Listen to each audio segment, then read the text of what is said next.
Welcome to Language Hub. সালামু আলাইকুম। আজকে আমরা পড়ব কমপ্লিমেন্ট কাকে বলে।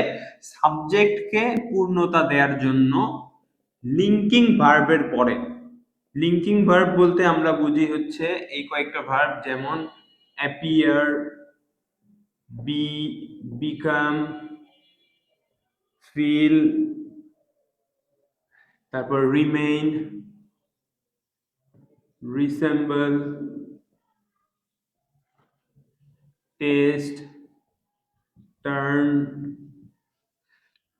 স্টে, স্মেল, সিম, সাউন্ড, আবার গো, গেট, কিপ, লুক।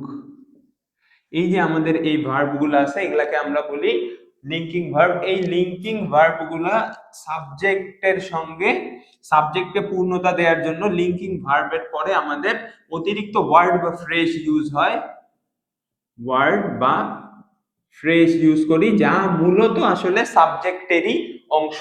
এই ওয়ার্ড বা ফ্রেজটাকেই আমরা বলি হচ্ছে কমপ্লিমেন্ট।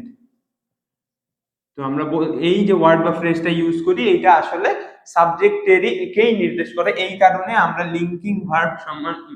লিঙ্কিং ভার্বের স্থলে ইকুয়াল দিলে লিখতে পারি যে সাবজেক্ট আর কমপ্লিমেন্টের মধ্যকার সম্পর্ক হচ্ছে ইকুয়াল, যে যাই সাবজেক্টকে বোঝায় কমপ্লিমেন্টও ওই সাবজেক্টেরই অংশ। যেমন আমরা এখানে যদি দেখি, he is a student, he is এতটুকু থাকলে আমাদের বাক্যটা পরিপূর্ণ হয় না। এই কারণে হি কে পূর্ণতা দেওয়ার জন্য আমাকে এই স্টুডেন্ট লেখা লাগছে। এইটা হচ্ছে স্টুডেন্টটাকে, হি হচ্ছে স্টুডেন্ট, এই কারণে আমরা যদি ইকুয়াল দেই এখানে পাবো যে হচ্ছে এই স্টুডেন্টটা আর হি এর সম্পর্কটা ইকুয়াল। একই রকম ভাবে হি অ্যাপিয়ার্স লেট, এইখানেও যদি আমরা ইকুয়াল দেই, অ্যাপিয়ার সরাই, কে লেট, হি লেট।